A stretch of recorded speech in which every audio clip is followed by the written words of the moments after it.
Welcome, everybody. My name is Indira van 't Klooster. I'm the director of the Architecture Center Amsterdam, and I most welcome you all to this day 6 of the Media Architecture Biennale, in which we explore with so many scientists, lecturers, thinkers, and designers the possible futures implied on media architecture.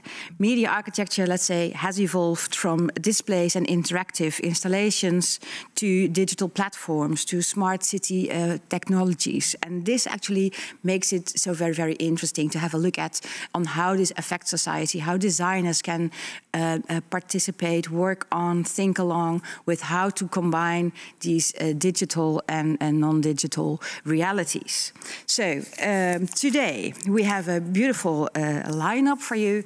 That we have invited to explore the context of how the Media Architecture Biennale this year has decided to focus, which is on the well-being of urban communities and on the sustainability of ecosystems.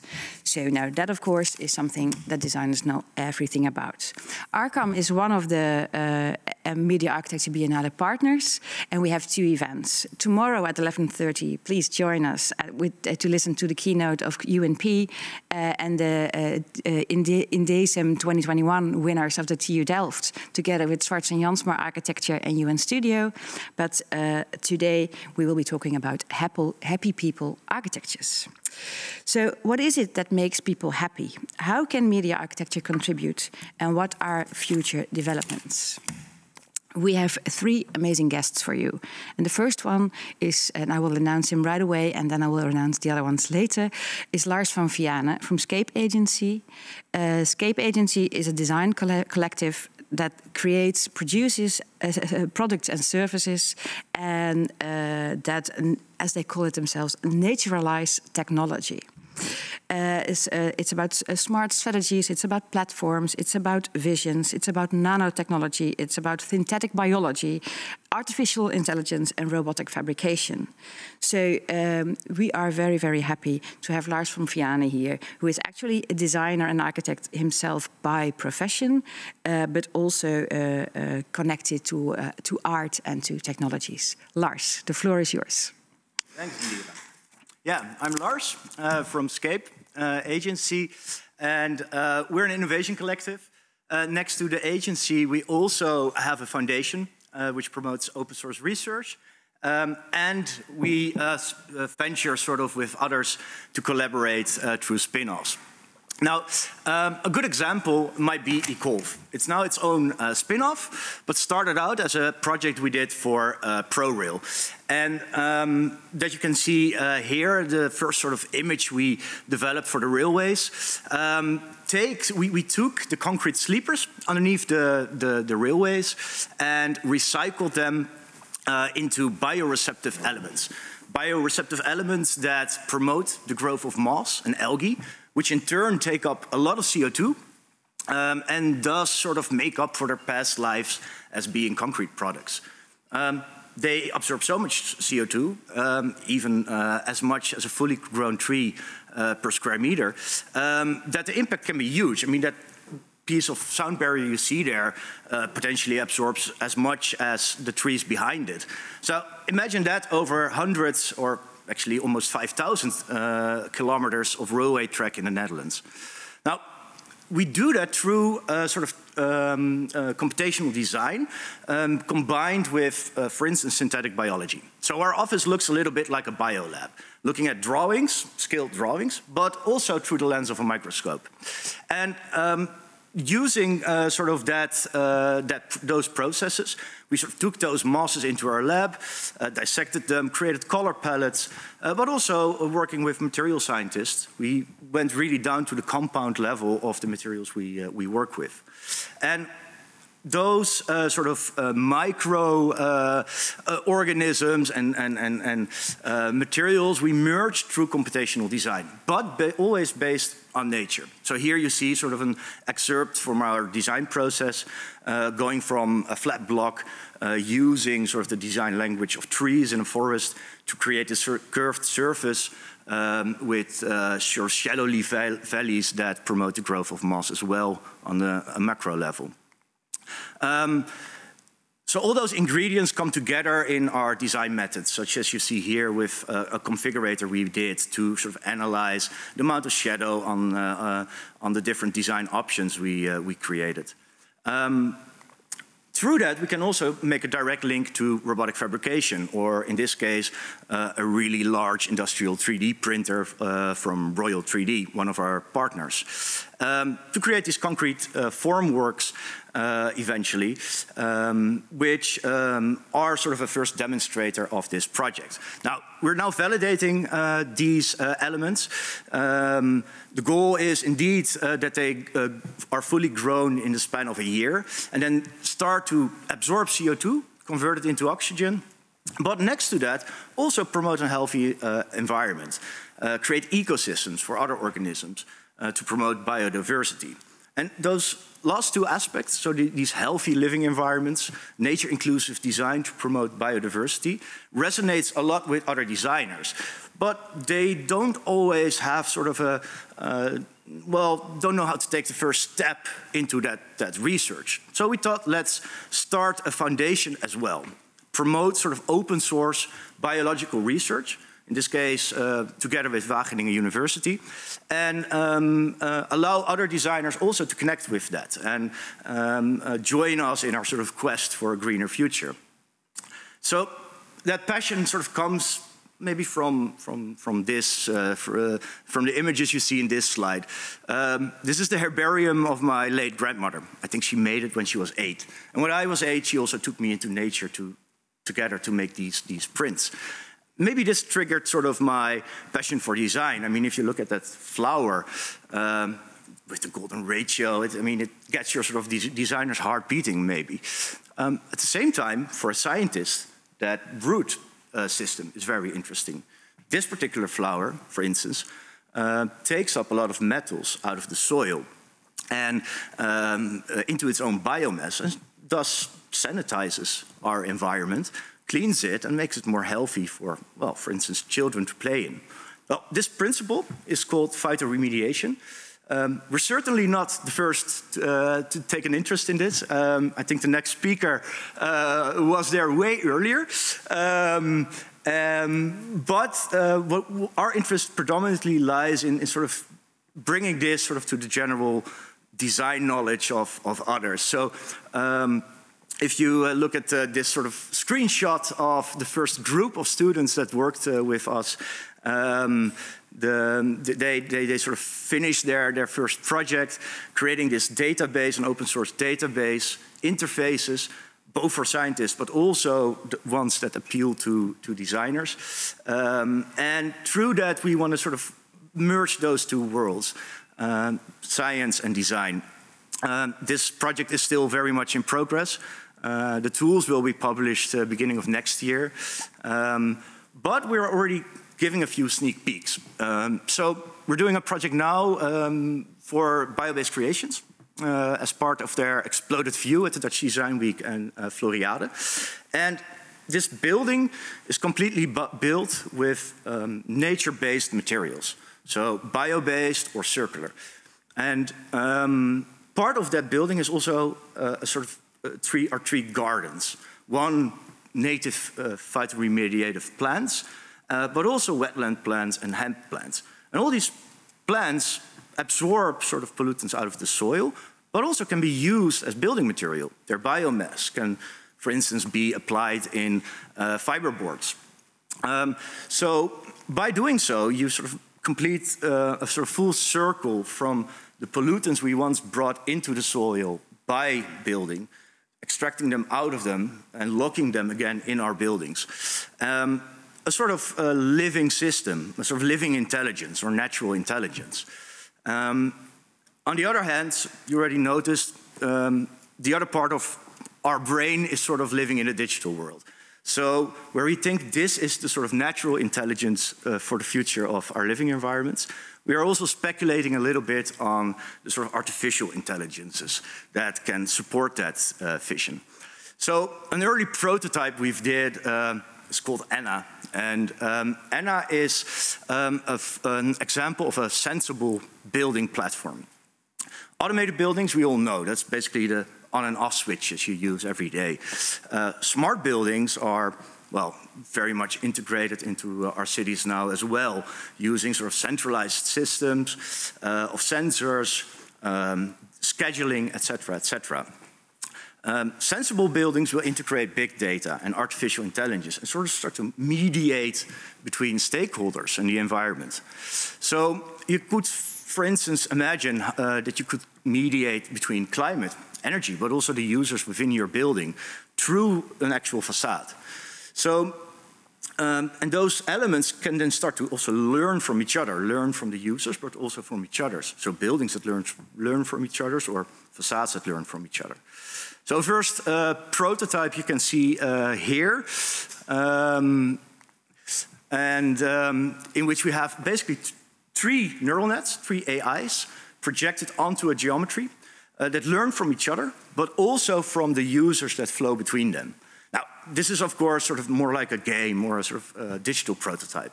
But imagine, for instance, facades that learn to recognize cloud coverage, to reduce cooling needs in a building, or a passenger terminal that learns to adjust itself to traveler schedules. So this is very much an AI applied to sort of the inner workings of a building. But what if you would like to design a building with AI? And this is a speculative project sort of initiated by looking at this article. So the hidden way through which architecture affects how you feel. Somewhere within this article there was this quote from Churchill: "We shape our buildings and afterwards they shape us." And apparently that's very much true. Research shows that our brain is actually changing, or the biological workings of our brain are actually affected by the shapes and the cities and the grids and around us, giving us in a lot of cases a very stressy feeling. These orthogonal shapes of the image on the left, for example,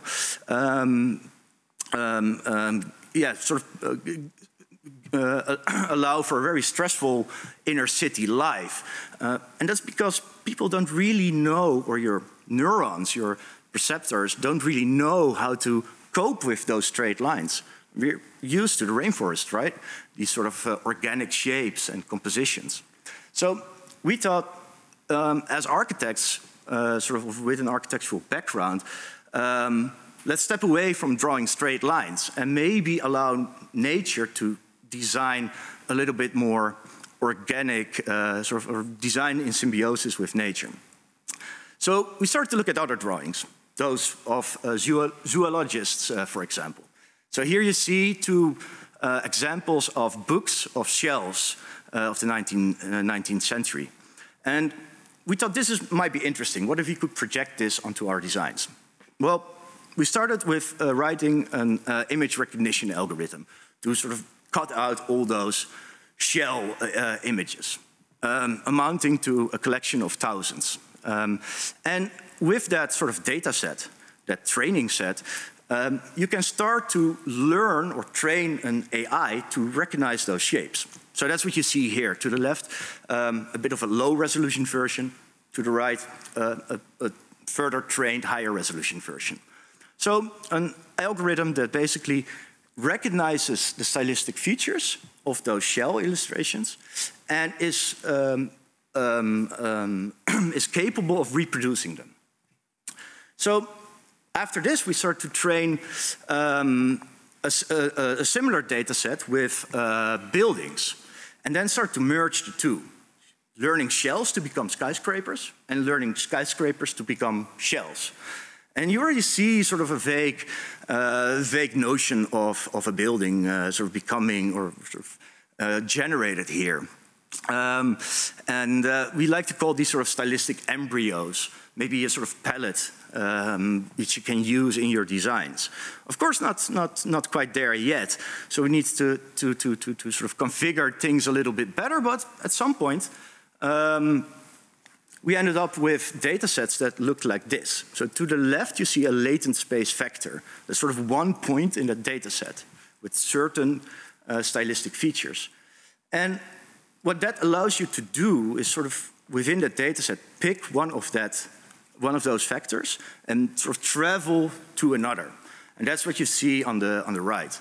Sort of traveling through the hidden space of your data, through different sort of embryos or stylistic embryos of possible built forms. Now, this also allows you to generate them by the millions, basically. So that's what we did. And then it just becomes sort of cherry picking within that data set, sort of traveling through those vectors and stylistic features. So I want to close by showing just some of the raw results that came out of it. And also, what I think is nice about these sort of images is that it shows that natural intelligence can form the basis for artificial intelligence. And artificial intelligence can be projected onto nature back again. And I think that's where potentially the future of future-proof environments can lie within. So thanks for your time. Thank you so much, Lars. And while you are approaching to this table, I still have a little bit of time to answer a few questions, maybe before we start on with the second lecture. Welcome. Here is Lars. Thank you so much for your presentation. I have a few questions just to sum up and get some grip on all the beautiful but lots of images that you showed us. To start with the very beginning, as Scape Agency, for you it's important to naturalize technology. Yeah. But then looking at this, and this may sound like just a play of words, but it isn't, it also looks like technifying nature. Yeah. There must be a big difference for you. Yeah. Well, not really, actually. To some extent, when I first started sort of in architecture, I was really interested in sort of algorithmic design. And a lot of times those algorithms are based on nature or natural principles. So in an abstract manner, back then, I was already working with nature and sort of computational design in sync. Back then, we only applied that to computational design, that thinking, that sort of synergetic thinking. And now we, working together with microbiologists, for example, we can also apply that in that field. So I think you have a sort of common basis, which you can apply to a lot of different fields, and sort of feed also with those different disciplines. And then things become blurry. So I'm afraid I cannot give you a sort of yes or no answer. Well, the difference, of course, maybe that at the one hand you make nature more beautiful, and the other side you make technology more beautiful. Yeah, yeah. Yeah, might be true indeed. I think the sort of perfect world would be a complete sort of symbiosis. So we design buildings and cities as part of nature. And also let nature design our cities. Now we basically isolate ourselves, right? If this is a building, we basically make sort of capsules that are completely sort of separated from what happens around them. Maybe sometimes in shape not, but in sort of inner workings they are. And I think in a perfect world, those boundaries start to blur, and we live in nature and let nature live in our environment as well.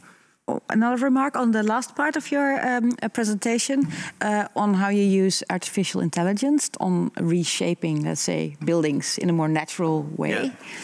Yeah. There is always a kind of an idea that artificial intelligence is like the knowledge of everybody, so kind of also a kind of a general appreciation.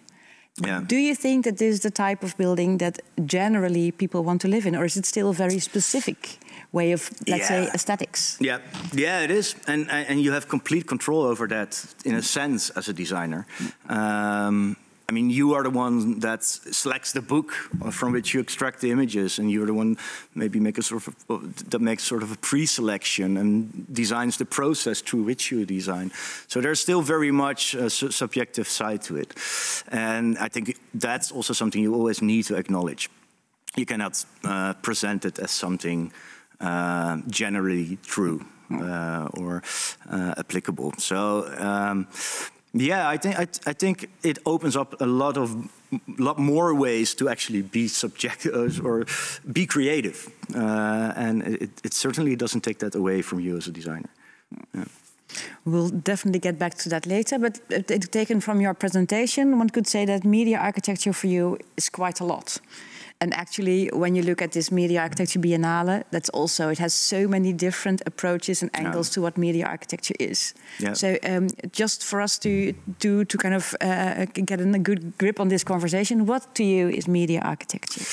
Well, media architecture for me is actually in that first word. So the media or the medium through which you relate, whether that's within your sort of design systems or between the people you design for. So that's also, yeah, media architecture for me is really designing that medium through which others can connect. And not the sort of separate elements, but the relationship between them. Yeah. Thank you, Lars. Yeah. Let me introduce the second guest speaker for today, which is Marthijn Poolen, founding partner of Space and Matter in 2009, but graduated in 2005 at Cas Oosterhuis, which is actually quite relevant again. Maybe not all the time in your career, but now it somehow comes back, right? So that's very, very interesting. Space and Matter is a studio for spatial and strategy design to develop thriving neighborhoods. So with place-based systems, with smart platforms, with integrated design solutions. You may know them from projects like Schoon Schip, De Keuvel, Weiland, Common Woods, Suites Hotels, and one of their other projects is crowd building. And this is the major topic for today for Marthijn. And as neighborhoods are the places where people live in, we of course are very, very interested to know how your neighborhoods create happy people. Marthijn, the floor is yours.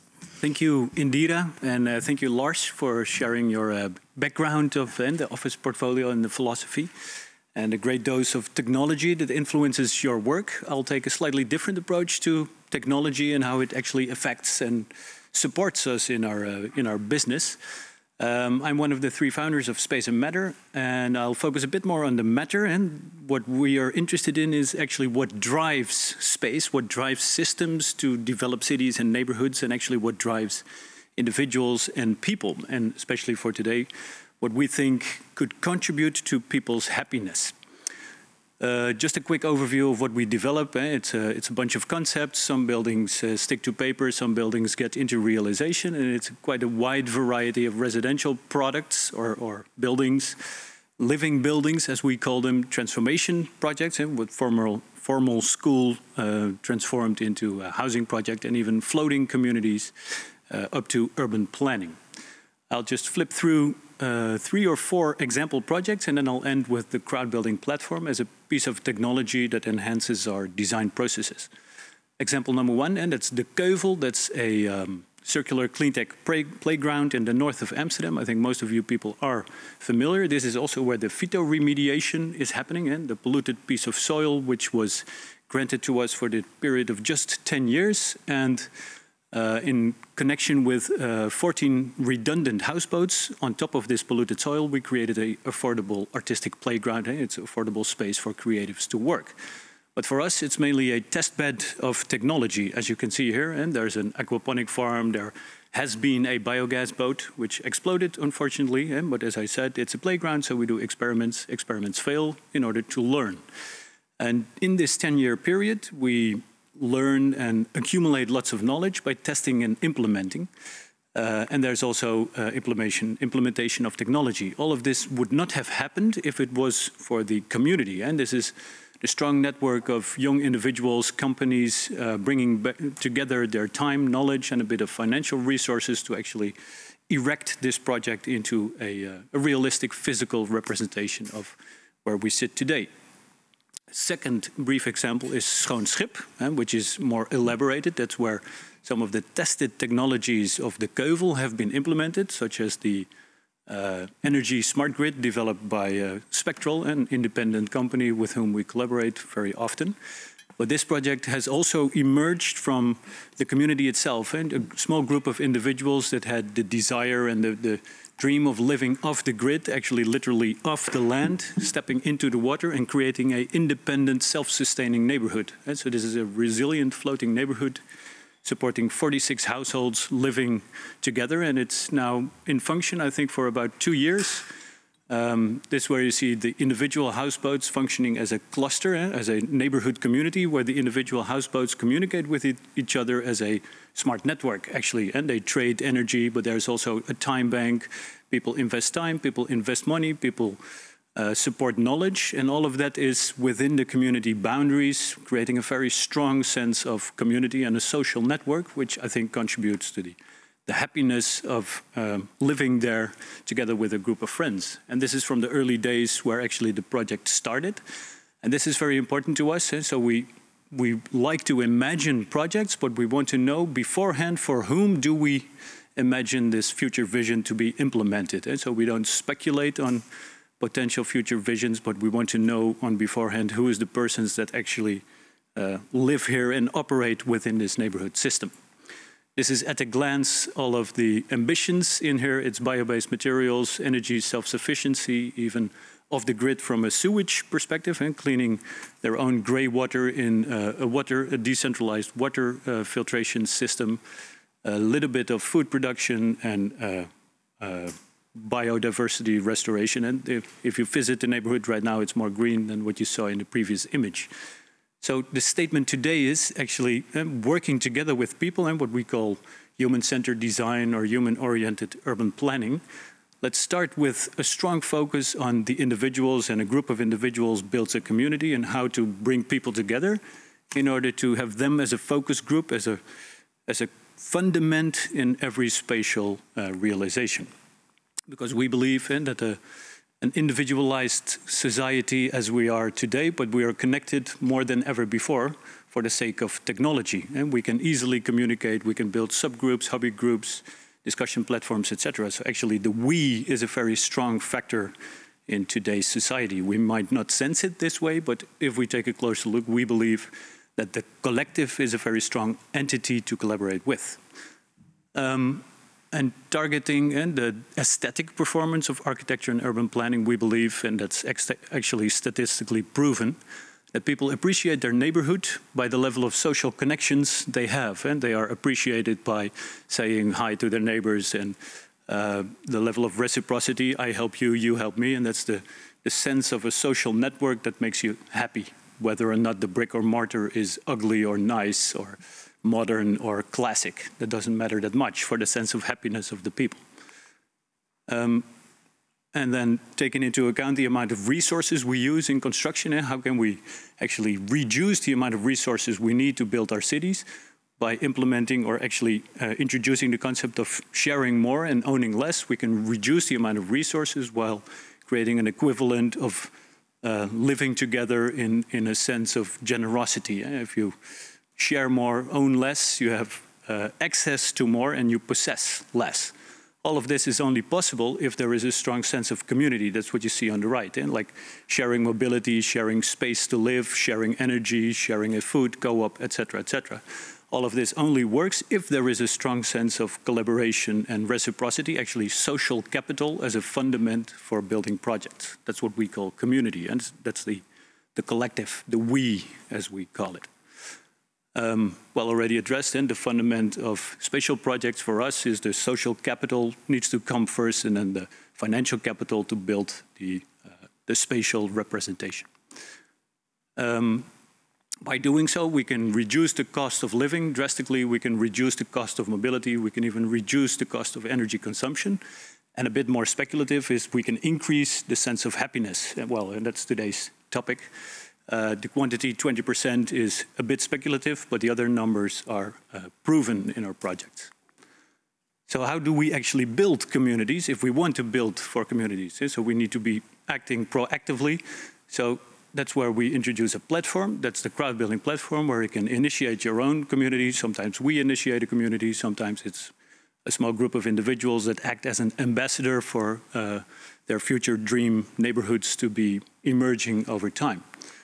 We collect data from these persons, and so they need to opt in and releasing their data, what it is that they want to share together with their neighbors, what it is they can contribute to their community, etc. And as such, from an individual perspective, we can find the common denominators to actually build and target these social networks to become strong communities. So there's a high differentiation between the different households, assets, and different financial backgrounds, different family configurations, professional backgrounds, etc. That's interesting. So on the one hand, it doesn't matter what background you have. We don't aim for homogenic communities, but we rather build very diverse and heterogenic communities because that's a strong factor in making the communities be resilient. Just a few examples of how this has resulted in projects. What you see here is a transformation of an old office building.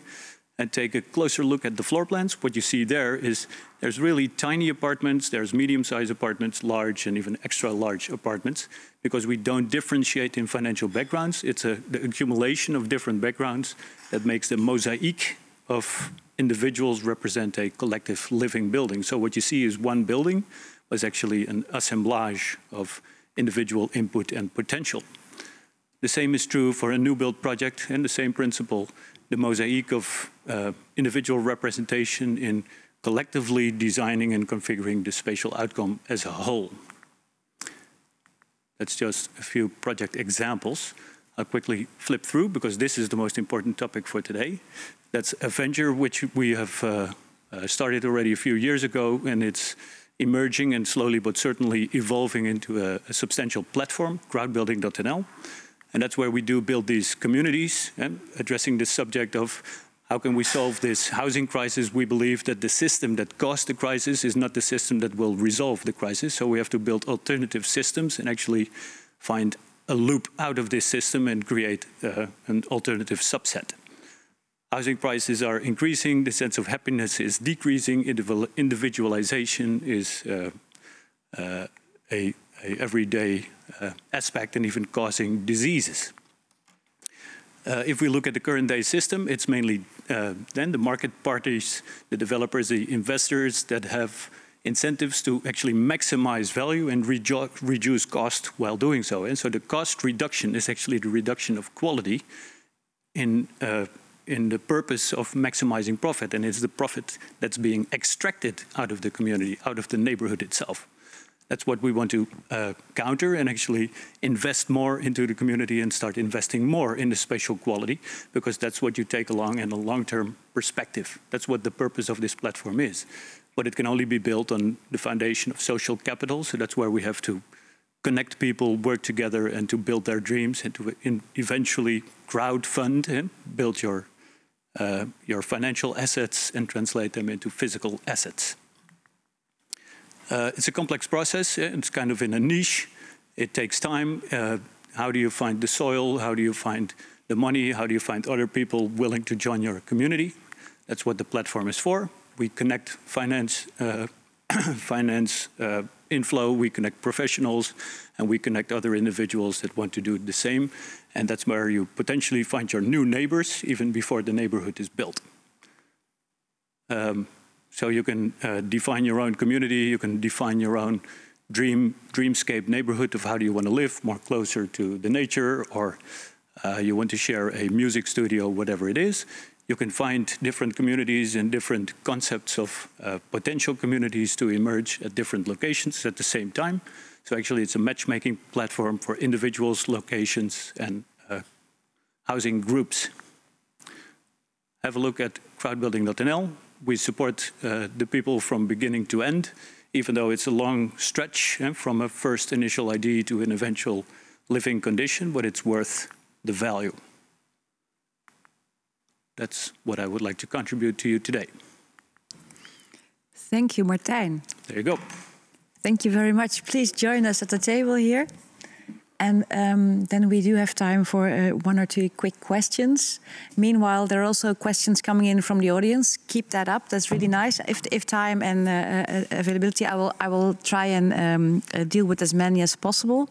So, Lars, there is at least one for you coming up later. Okay. But first, Marthijn, thank you so much for this insight into how your community, your practice as an architectural office actually works on building communities. Mm-hmm. Maybe what Lars has shown is how media architecture can be a part of the design process, and you use media architecture to build communities. So now I have, of course, been trying to work with your online version of how to connect to those groups. And it is a bit like creating your own dream, right? Do I want to live on a house on the water? Do I want it to be floating? Do I want it to be cityful or urban or whatever? Mm-hmm. And you also said it's a long stretch. So how much time is there generally between people filling out their dream wishes and actually opening the door with their own house key? Well, some of the simple examples, relatively simple, and the transformation of the old office building or the new built medium-rise apartment complex. I think the walk-through time from beginning to end was about 4 years. Yeah? So building the community, getting the position of, and the land acquisition actually, and then towards building permit, financiability, and realization construction. And that's the fastest we can go. So it's a minimum of 4 years. The other examples, Schoon Schip, however, and but that's also building the community, doing the land acquisition, and then floating on water. The financial institutions are a bit wary about whether that's a good idea or not. And that took at least 8 years to develop. We believe, since these pilots have been delivered as a proof of concept, we should be able to speed up. But nevertheless, and construction is a slow industry, planning procedures is relatively slow. So a minimum of 3 to 4 years, which is still a long stretch, especially if you're in the middle of your family life and there's a newborn baby. What happens if the baby is 1 year old? If the house is delivered 4 years later, he already needs to go to a school. Did you consider, your demand changes over time? But we believe within the community with shared living and maybe reconfigurable buildings, that's something we can also absorb in the planning process if we know it up front. And we don't want to do these kind of assumptions, but we want to have a direct dialogue with the people we work with in order to make the best fit possible. So, and part of the services you offer is actually finding the plot. Yeah. Which is, of course, completely different from the usual way that the personal housing acquisitions work. Because there is a plot available, and then you work with it on your own or with a group. But the plot is there. But you're actually going to look around. Yeah. The weird thing in our housing system is that it's very much supply-based. And we have funda.nl. What you see is what you get. No questions asked. If you want to change something, it's not possible. And what you see is what you get if there is something. And we actually want to flip that around and to be the funda for the people, actually, instead of the funda for the houses. If we can build a very strong critical mass of lots of people that know how they want to live and potentially how they want to live together, then we can become the largest database of social capital and actually start demanding what it is we want and not wait for the supply of the large investors and corporate developers that produce what they think is best on the basis of assumptions, and they never asked us. So that's still a way ahead of us, but I think slowly but certainly we will gain critical mass and build momentum to eventually take back ownership and claim the right to the city as a fundamental shift in how we deal with housing stock. And also as a way to kind of break into the commercial drivers that define the housing market at the moment, especially from the municipality of Amsterdam. There's now a lot of political effort going into the housing cooperatives. For Amsterdam in the next 15 to 20 years, the alderman Laurens Evans is planning 10% of the complete households of houses of Amsterdam, which is about 50,000 houses, which is about 4 times Eiburg, 1 times Amsterdam North, the northern part. So, but if that would work, that would become a huge force in appropriating the housing industry and bringing it back to commons and to its citizens. Yeah. So I'm assumed that there is a busy conversation going on between you and the municipality at the moment, definitely, or is there? Definitely, yeah. Well, Laurens Evens, he has the right ambitions and the right policy, but Laurens Evens is not the municipality, unfortunately. So he has a system, he has an organization, and which is inert and kind of slow. But it starts with an alderman with the right vision. But for us, it cannot go fast enough and soon enough. But at least it's a start, and we want to speed up that process. Because I also understand that the municipality of Amsterdam is used to dealing with these large corporates that provide them lots of comfort, money up front. What you see is what you get, lots of certainty. And with us, you take a more risky approach. But if we take it from a genuine perspective, what is it the municipality of Amsterdam is for? It's for the people. Actually, we own the municipality of Amsterdam. So if it's up to us, we should be demanding and asking them what to do for us, and not the other way around, because it happens a lot that we have a group of people and we're looking for a plot, and then we say, well, we're a bunch of Amsterdammers, this is our soil, you're a municipality, you're just administration, so you're working for us. So we demand this piece of soil to build a typical Amsterdam housing block. That's not the way they are generally approached, but I think that's the way forward, that how we should work together as a municipality, as an institution, and the people in building a strong collective to actually start a deal-making process on eye level. And it's not businesses and municipality, but it's a strong, organized collective of individuals and the humans to also be business partners. Yeah.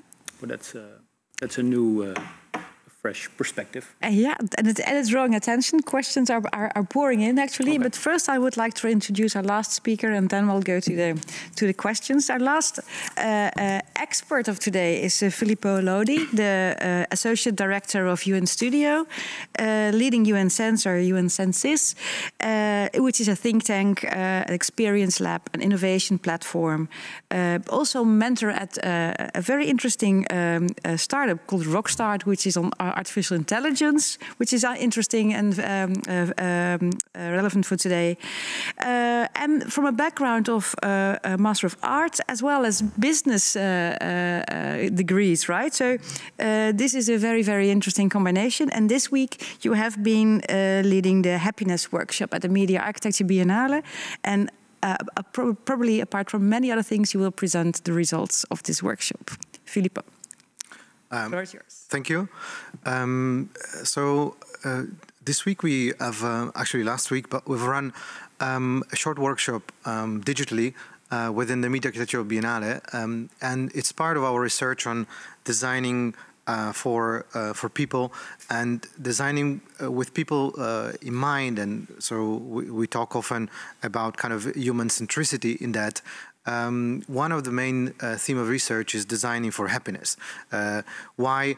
Because often we too often forget that we have too many quantitative subjects as designers that we are responsible with. So we cope always with justifying things with numbers.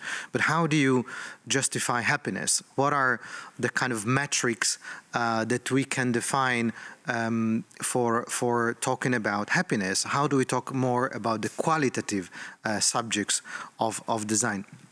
As a part of UNS Experience, which is the team within UN Studio that researches on human-centric design, we collaborate often basically at the interstitial part of where architecture relates to how people experience the built environment through design, through researches, through projects, and we are basically a think tank, but also a do tank. So we kind of bridge the research with the doing of design, and together with a team of talents, which is from different backgrounds, a little bit like me.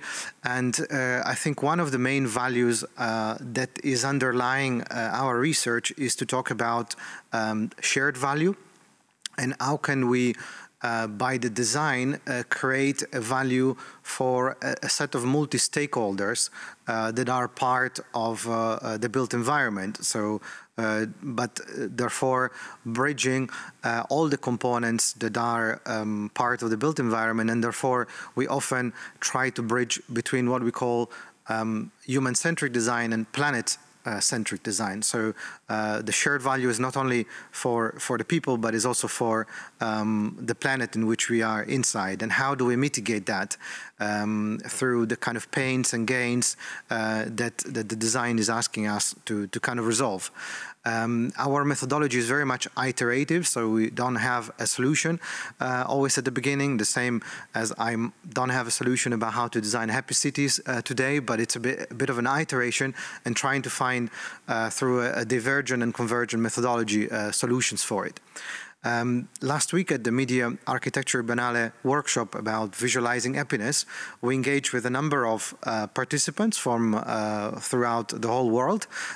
They connected from really many different cities, from Jakarta, from Indonesia, from India, from Europe, from Iran, and they all were part of that kind of digital world, and we gave them two very simple tools, a set of prompts, so very basic open source tools that they could use to map, and a framework under which to kind of research on their city how happiness is. And we found out very interesting things. Here a short video that illustrates the atmosphere of it. Yes, I get.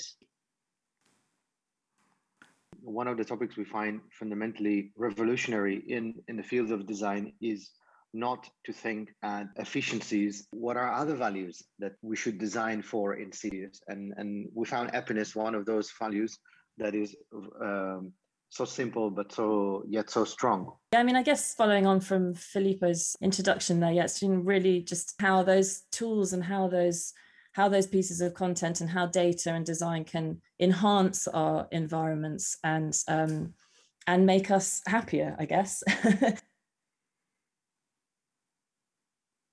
I've chosen a picture representing the backwaters of Kerala. It's such a happy place, mostly because, you know, you get to see a lot of community life. So this is about documenting your walks and then observe your feelings. For me, the happy place to walk was a place where I could actually walk. You know, when it comes to view and smells and sounds, it's become secondary after a safety. Being close to people, nature, and our needs. A spot of cool breeze, shade, and the absence of noise pollution and cars. I could hear the breeze of the wind, so it was really relaxing. And also I can say there are lots of green spaces around to just look at while walking. So I could say that's happiness. So here's a glance of the workshop and the different people that participated into it. I loved very much the fact that they brought in a lot of non-measurable qualities and experiences. So we often talk about the after effect of being in a place. So the image that it's left in your brain after you have visited that specific space. And that was the example of Reshma in Kerala. And the journeys that they went through, they're very much relative to the context in which they're also in. So there is a strong relationship to the cultural background in which they are inserted. I also loved very much from Alejandro here that he is a young designer, in fact, and he moved into a smaller city out of a bigger city in Spain, and he's evaluating and a lot struggling at the moment whether to kind of retain the balance between that possibility that a smaller town gives from an outdoor perception, less busy, less crowded, more connection to the outdoor spaces, and he's really struggling on should I go back to the big city? Should I go back to a very highly densely urbanized world? And other participants showed maybe different journeys. So Attila here showed his way. It's a way that he does very often. He goes from his office to his lunch space, and he's mapped from a kind of color perspective the quality of that movement, and a lot had to do with how often would this map rechange if you would do it in the evening or if you do it during the day. And that's what we talk with Naomi over here, and she was she's based in Singapore, and she mapped that route through the park during the day, and said, well, that's a fantastic place. I often go running. The intensity and the pleasantness of my walk is increased as I approach the water ponds. But if I would redo the same map at night, that would be terrific, because in the evening in the park, a lot of cockroaches come out. And so the kind of journey would be completely different if I would reset in a different time of the day. So that led to a lot of kind of conclusions in terms of, so how do we perceive happiness? And from everybody that was joining this workshop, I think none of them really measured, well, the length, the temperature, the decibels, the noise. None of them talked really about measures of it that are objective, but they all talked about very subjective type of measurements. I think that is something we should consider from a kind of design point of view. And often we talk about an idea that we as a designer need to deal with a complexity of our world, whether that would be the world of the real estate or the world of how we design or how we integrate nature. So there is a kind of a systemic approach to it, and we believe that we need to kind of gear ourselves towards learning how to work on systems and how to rethink the practice of architecture to be able to exploit a larger complexity that goes beyond the design itself, but in capturing the values of society, the values of the commercial take into that, and craft them through what we call experiences. And the world experience become kind of the signifier for maybe how the practice of architecture and design can change. And within that, basically the initial question is always, what are the values that we are in for? And how do we create impact for it? And how do we create a process that actually values the impact of our design to the context in which we do that? In our practice, we've been doing a lot of research and a lot of kind of design research through design. One of them is throughout a series of pods that we call them Reset. They are small environments in which you can go inside and through the means of sensorial technology, so brave wavelength and measuring your pulsation of your own body, we combine this kind of information into what we call the Reset Index, and we are able to measure how throughout the time you react to de-stressing. So we don't all de-stress in the same way. Some need more an active way of distressing, some need more a passive way of distracting, and these spots suggest you how you cope with distress in a better way, and then you can re-go in these spots and kind of distress yourself. And distressing is a form of sort of relaxing your body and kind of regenerating towards a more happiness, or towards how you can maybe be more happy. And so that is a kind of a take into practice of the research on happiness. And that means, how can we better, it's maybe more than a conclusion, it's more of a question, how can we integrate technology better in the way we design? So can we design with technology in mind? And can we create integral technology with the design itself? The second maybe perception is at a totally different scale. This is a master plan we've been working on in Indonesia, and because of that we were researching at a very different scale, and that forced us to really interview and research on the people that would go live in here. So we've done a lot of cultural anthropological research by interviewing and plotting the user experience of a lot of the users, including this fisherman, and how he would actually go fishing in the morning, and how can we include his perception of the space into it, what will be his job, how will his future job change because of the change of the master plan, and what is the perspective of this very one single person. And all these kind of journeys and are included into the design, and how does that aspect of the life of this fisherman has influenced the quality of the urban space that we've designed. So these are just a couple of examples of how we bring a lot of the research on happiness into practice, and that helps us to kind of guide our design in a different way. So and that comes to a second conclusions, so more the kind of broader perception, and we believe that we need a different role from kind of urban design point of view, which is more of an urban curator.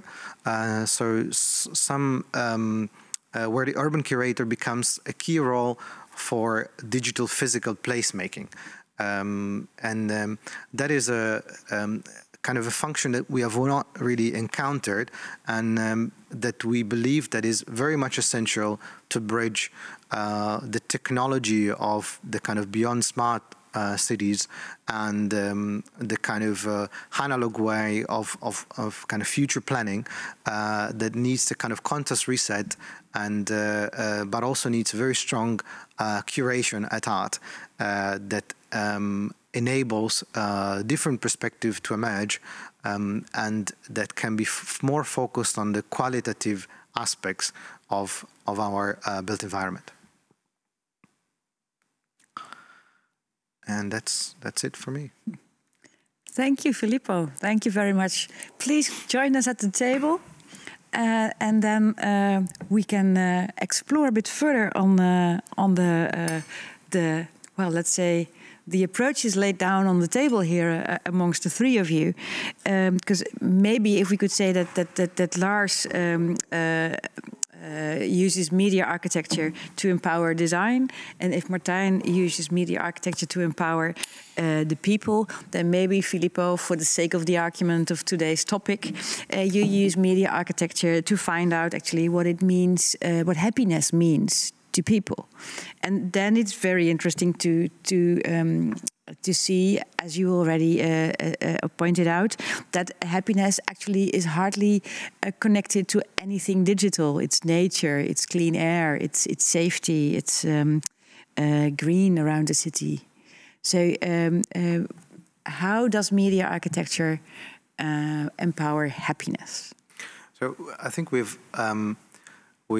there are many other examples that I could bring in, but there is a layer of technology where that I think we associate often to the kind of sphere of media, because medium, so that level of technology somehow for us should be almost invisible. So there is technology, but it's not about the technology itself. The technology is the medium to create a step into rethinking our urban spaces, and that's where we see the role of the medium into creating happier places, and that's in that very specific terms. And then looking at the presentations of the others, I find it interesting to see how you all three look onto each other's work and thoughts. So Filippo, if there was one element in the presentation of Lars that you would like to explore further and build further upon this happiness notion, what would you take from Lars's presentation? I would love to include a biologist into the research, mostly because I believe that as people we are made out of we are biology. So what can we know more about the biology of people? And so how could we really almost like bridge into a health world? So if there would be a biologist of people instead of materials, but I saw that would be a great addition to the team to work on that aspect. Yeah, very nice. Would you like to answer that or to explore on that? Whether I want to do an application? There was some kind of an invitation implemented. Yeah. No. Biology, which of course is important in your work. So yeah, and indeed also health experts, for example. And I think there's a huge opportunity there within those collaborations. So. Take, for example, green in cities. As designers, we often assume that it is good for air quality. A scientist would tell you that it's very bad for local air quality because with trees you create these sort of canopies for pollution. So there's a lot of sort of miscommunication between the disciplines, and I think if you truly want to design a sustainable and future-proof future, you need to find ways to connect the two. And, yeah. So I think it's a good point. Now that we focus on you, it's a good time to ask you a question that came from Stefan from the audience. He has, how are artificial intelligence visualized buildings inspiring the concrete projects to come of Scape Agency? So that's maybe building on upon the previous question. Well, in this case, it was purely sort of a speculative project, and usually we use these things to just experiment with different processes as well. So the sort of storyline is one that can influence future projects, but definitely also the technologies we develop. So computer vision, algorithms, the AI, the sort of style transfer, and we can apply those to other projects as well. So yeah, twofold. One is more the storyline, and sort of and the other is very much the technology as well. Yeah. Okay, and then listening to Martijn's presentation, where your work is very much on the connection between nature and technology. Martijn's is very much onto the connection to people. Yeah. Where do you see an element that you would like to implement into your practice, coming from Martijn's presentation? Well, it's impact, I think. I mean, in the bottom line is you want to have impact as a designer, and we are very much more on the sort of conceptual side, or at least started out to. And I think Marthijn has created some beautiful projects, neighborhoods, and examples for others that indeed have impact and that applies certain elements on which we might work directly into the lives of citizens. Yeah. Thanks. It's a nice compliment, right? And actually also a question from you from the audience. There are actually two, and both are interesting. So I'll start with the first one. The question is, how do you deal with the tension between small communities becoming close and exclusive and keeping openly connected with the city, which is the more impact you have, the more vital this kind of problems become, probably? Yeah, like if a community and a sense of community is too strong, it might become introvert. You know, then it becomes a segregated group, and that's obviously what we want to prevent, and because we aim for inclusivity and tolerance and openness and generosity. So the amount of diversity and people from different backgrounds, that's an important ingredient to aggregate in our projects, but we can not always influence, and because it's people and neighbors and their future neighbors, so there is a kind of selection mechanism.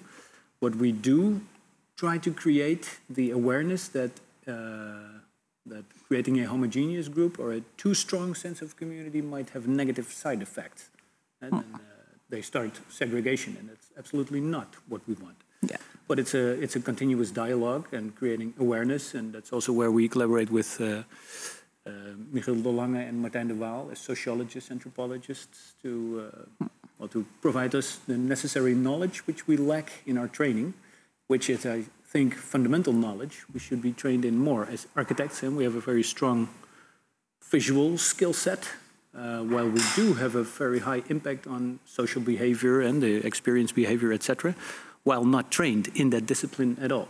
So I'm always looking for interdisciplinary overlap of knowledge fields to learn more and to be more knowledgeable of the buttons we push and the effects that might occur. But I'm not saying I can predict, but at least we try to be sensible or reflective on what we do, and from project to project we learn. Yeah, and then there's of course there is a group of people, and in the end, even however diverse they may be, it is about the connection to the city. So the question is not so much about the inclusivity of the group that create their own house or housing conditions, but how do you prevent them from closing their project neighborhood plots from the city? And please talk a bit more into the mic, because then people can hear you better from outside the group.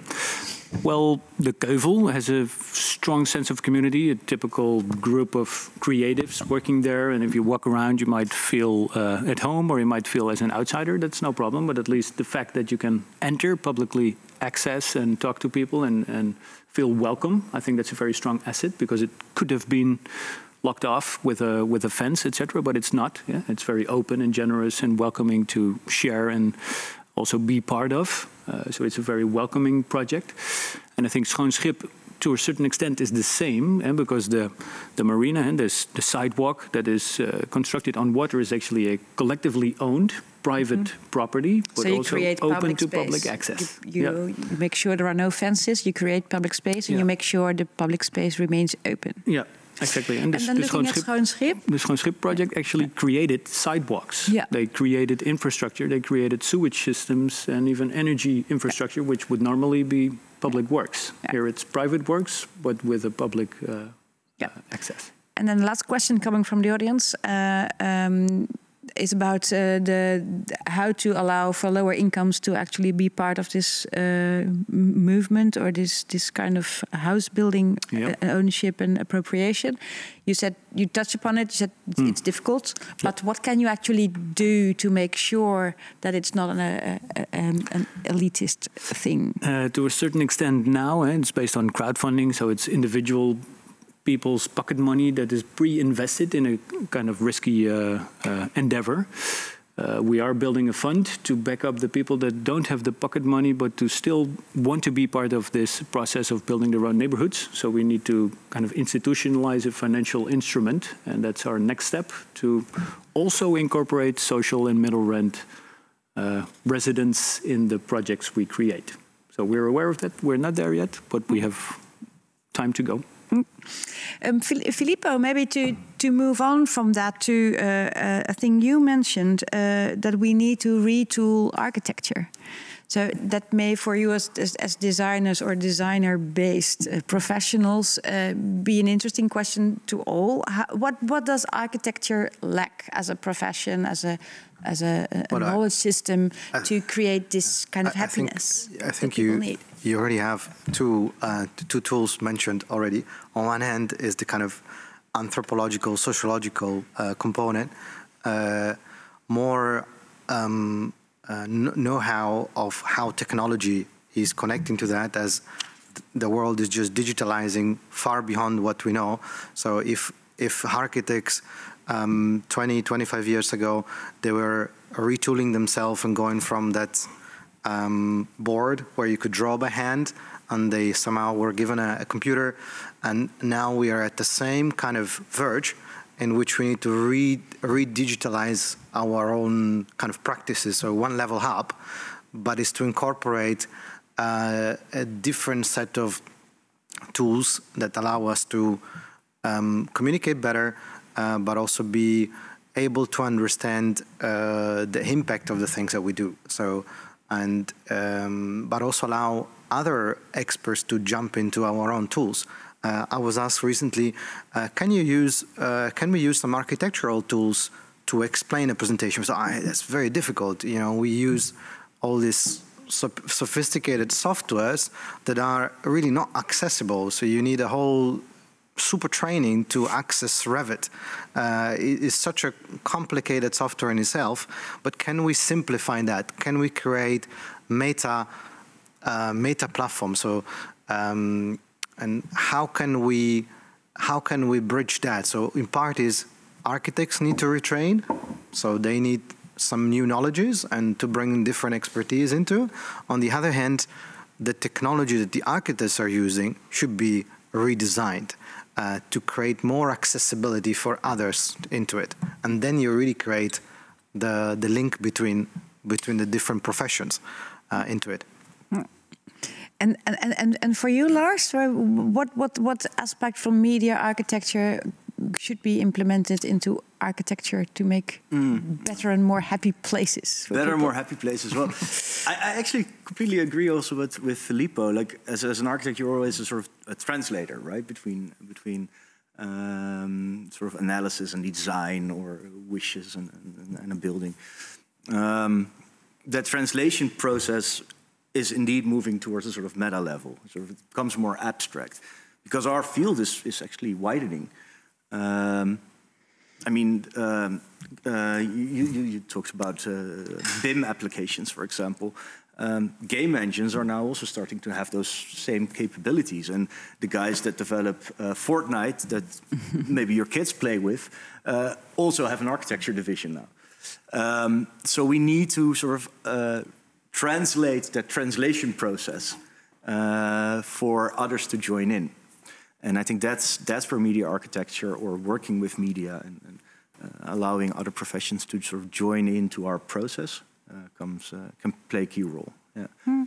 Yeah, and Martijn, the opening session of today featured Marleen Sticker and Albert Meijer, and they were quite concerned about where digital realities and digital media are going, and they were doing a plea for to reclaim and to rethink the digital domain into the future world, let's say.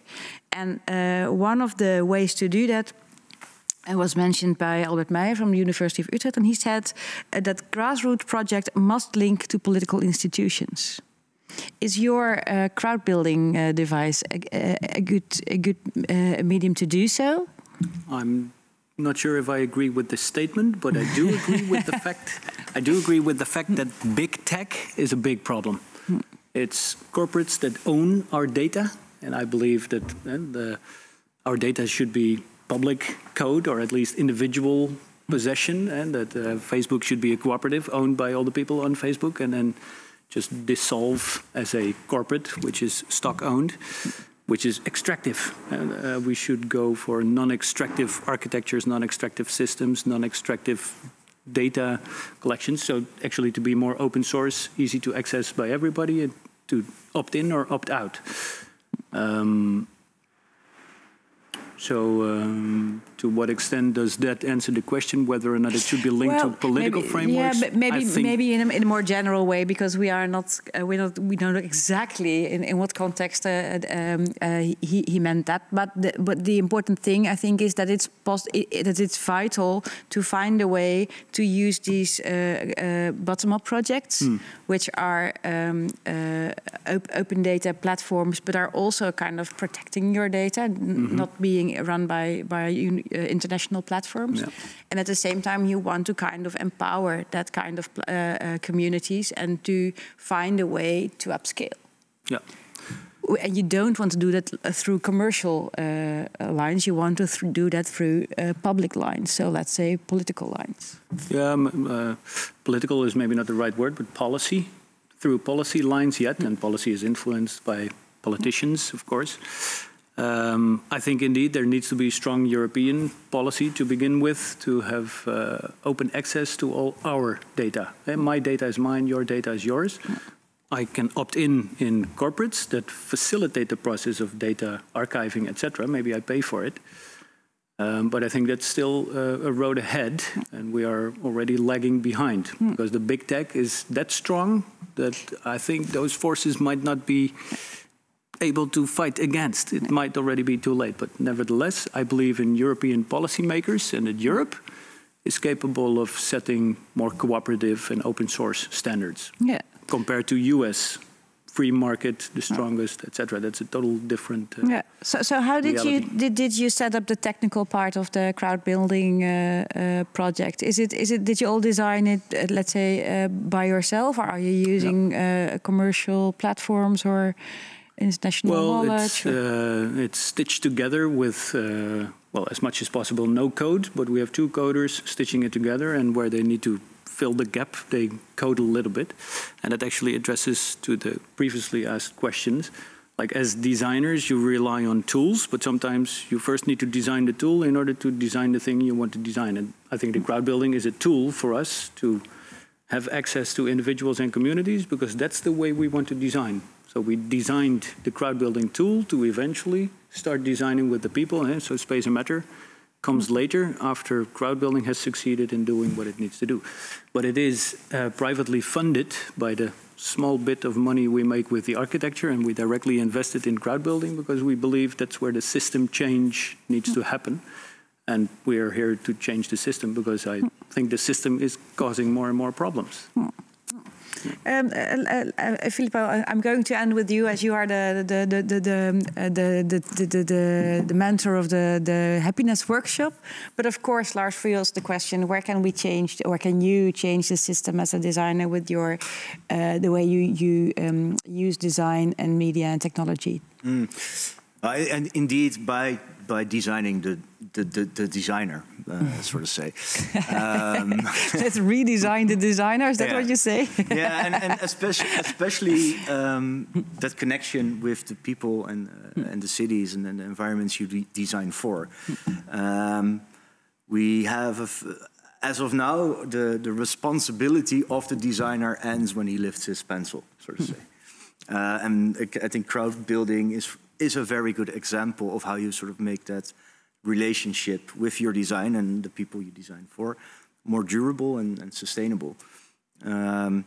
So I think there is the true change lies within that relationship, building the ecosystems that allow you to connect with your stakeholders in a more durable fashion. Yeah.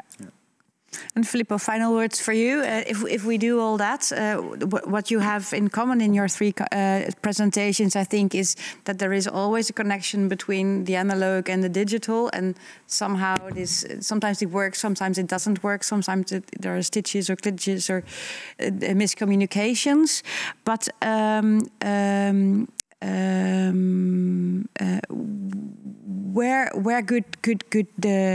what could you do from the UN Studio point of view and the happiness workshop? What would your advice be in creating a better connection between the media and the digital and the analog in a proper and honest way? Well, I think there is, so the reflection hints to creating a new process, right? Where often we talk about architecture as sort of a service. So you kind of come up until level, and then that building goes ahead without you. But what if we would take a completely different approach, where you kind of design, but you're not finished with the design, right? Often we talk about this post-occupancy level in which you kind of can upgrade things as much as your technology upgrades every day through somebody that pushes it. So what if we could be more involved into the upgrade or the change, and then therefore fulfill that kind of ambition of adaptability that we all are researching, and then we could be more reactive to the policymaker, the tools, the people, the quality of the space. So in fact, I'm basically maybe calling for a change of process. So let's rechange the process, and let's make a process that is more of a continuity than a kind of linearity. So instead of making it die at every project, but we create more continuity, and that means better integration with circularity, with how people behave, with I think that is really the essence of it. And that means also the practice changes, the rules changes. We need different financial models because the financial models we have now are not fitting with this. We need better way out to de-risk our innovations models. And so there is a whole kind of system change. And if we could do that, then we would be closer to changing the values for which we are designing. And that's maybe that's what our take is for it. So it's a call. Let's do that together in the sense, and let's change the way how we do it. Well, if the three of you join forces, then I'm quite sure it will be no problem at all. Thank you so much for sharing your expertise with us and rethinking the questions that are posed by us to the Media Architecture Biennale. What stuck in my mind is, for example, the image you showed of how quickly the process from automated building to smart building to sensible building goes, and also how quickly the processes behind it are actually out of control, so that we indeed need to design it and to kind of recontrol it, but that we maybe can recreate our own happiness if we use the crowd building system. And that we then might create digital, physical placemaking processes that are actually creating happy neighborhoods. So I'm really, really happy with all this knowledge. And of course, we always take home with us Winston Churchill. We are shaped by, first we shape our buildings and then they shape us, like something like that. Yeah. So thank you so much for being here. Please keep watching everywhere in the world for the coming up programs, the upcoming programs. And please keep asking questions because we were very, very happy to answer them. We will be back next week, tomorrow we will be back, but there will be so much more today, tomorrow and the day after. Thank you for watching and see you again.